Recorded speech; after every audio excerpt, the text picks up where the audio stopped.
होली का त्योहार, रंगों का त्योहार, खुशियों का त्योहार। मगर इस गांव में एक रंग ऐसा था जो कभी फीका नहीं पड़ता था।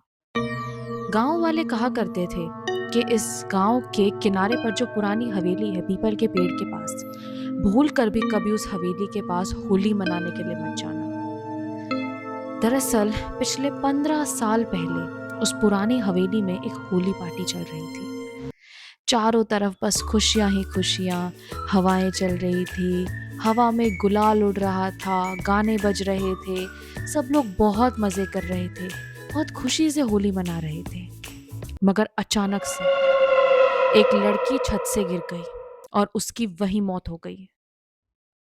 उस दिन के बाद से उस हवेली पर लाल रंग के धब्बे पड़ गए, जैसे मान लो किसी का खून हो वहां पर।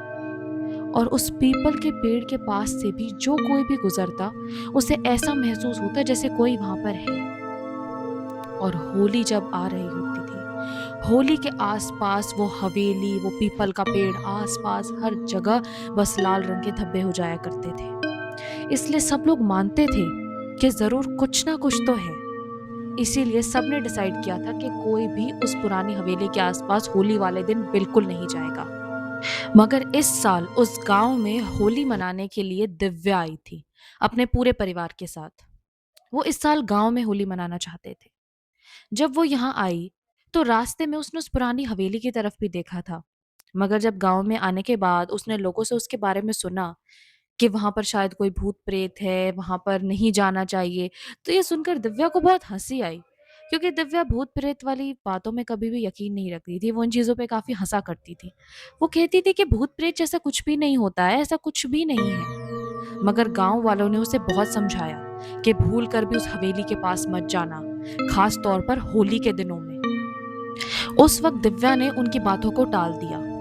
मगर होलिका दहन की रात को जब सब लोग पूजा कर रहे थे और होलिका जल रही थी, उस वक्त उस लड़की ने उस हवेली की तरफ मुड़कर देखा।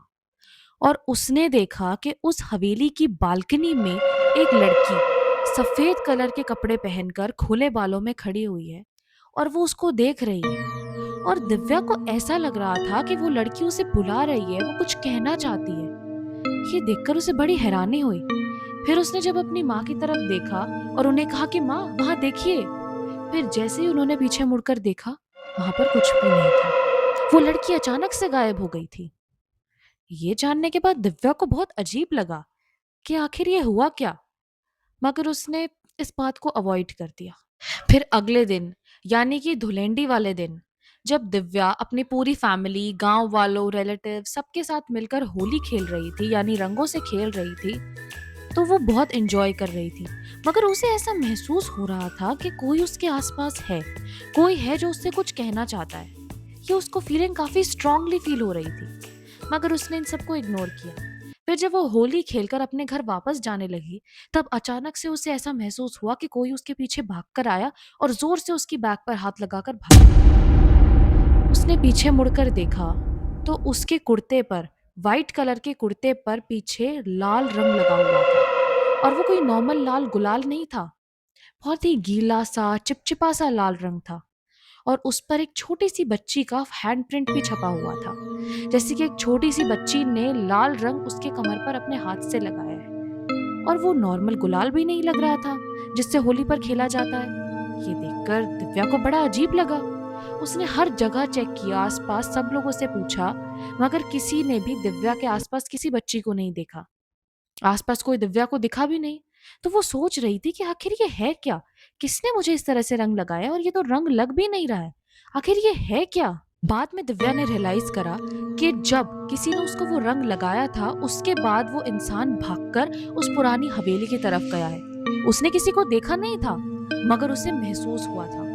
उसके बाद उसने गांव वालों से ये बात कही, मगर सब गांव वाले उसे कुछ बताने को तैयार ही नहीं थे। सबने उसे साफ साफ मना कर दिया कि तुम्हें कहीं जाने की जरूरत नहीं है, कुछ करने की जरूरत नहीं है।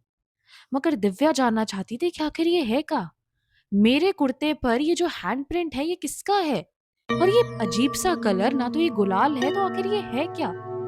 ये जानने के लिए दिव्या उस पुरानी हवेली में गई। उस पुरानी हवेली का दरवाजा पहले से ही खुला हुआ था। उसके बाद जब दिव्या धीरे धीरे करके अंदर जाने लगी तो उसे उस हवेली में बहुत ही ठंडा ठंडा महसूस हो रहा था, जैसे बहुत तेज तेज हवाएं चल रही हैं या वो किसी बर्फीली जगह पर आ गई है।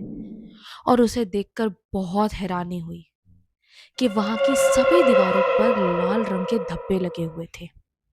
और वो लाल रंग कोई आम रंग नहीं था, ऐसे लग रहा था जैसे वो लाल रंग खून के धब्बे हैं। उसे ये देखकर बड़ी हैरानी हुई। पूरे घर में सिर्फ लाल धब्बे, लाल धब्बे, लाल धब्बे। और वो लाल धब्बे धीरे धीरे करके जब दिव्या फॉलो करके जाने लगी तो वो उसे स्टेयर्स की तरफ ले गए। स्टेयर्स पर भी लाल धब्बे लगे हुए थे। उसके बाद जब दिव्या धीरे धीरे करके उन स्टेयर्स पे चलने लगी और वो ऊपर गई तो वहां जाकर उसने देखा एक दीवार पर एक न्यूज़पेपर की पुरानी कटिंग पड़ी हुई है जिस पे लिखा हुआ है, उसी गांव की कहानी है वो। वहां पर एक पुरानी हवेली में एक 10 साल की बच्ची की रहस्यमय मौत। लोगों ने इसे आत्महत्या कह के झुठला दिया, लेकिन कुछ लोगों पर संदेह गया था। और जिन लोगों पर शक गया था उनमें से एक दिव्या के पापा भी थे। वो न्यूज़पेपर की कटिंग पर यह सब पढ़ के दिव्या बहुत हैरान हो गई। तभी अचानक से उसके सामने वही लड़की खड़ी हो गई, वाइट कलर के कपड़ों में, खुले बालों में। और वो दिव्या को देखकर बोलने लगी, क्या तुम भी मेरी तरह चुप रहोगी? ये देखकर दिव्या बहुत घबरा गई। वो उस न्यूज़पेपर की कटिंग को लेकर उस पुरानी हवेली से भागती भागती भागती भागती अपने गांव में चली गई और अपने घर गई। उस पुरानी न्यूज़पेपर की कटिंग को जैसे ही दिव्या ने अपने पापा को दिखाया और उनसे सवाल करने शुरू कर दिए कि पापा आखिर ये है क्या, क्या है ये, आपने हमें कभी बताया नहीं इस बारे में। और सब लोग तो कह रहे थे कि उस हवेली के पास बस ऐसे ही जाना नहीं चाहिए, वहां कोई भूत प्रेत रहता है। ये सब क्या है? कैसे हुई उस लड़की की मौत? आपका नाम इसमें क्यों लिखा है? ये सब क्या है? दिव्या के पापा बिल्कुल भी इस बात को नहीं मान रहे थे। उन्होंने साफ साफ मानने से इनकार कर दिया। धीरे धीरे करके सभी गांव वाले उनके घर में जुटने लग गए और सब लोग दिव्या के पापा से सवाल करने लग गए। जब सब लोगों ने उन पर प्रेशर बनाया तब फाइनली जाके दिव्या के पापा ने एक्सेप्ट किया कि उस दिन होली पार्टी में वो भी वहीं थे।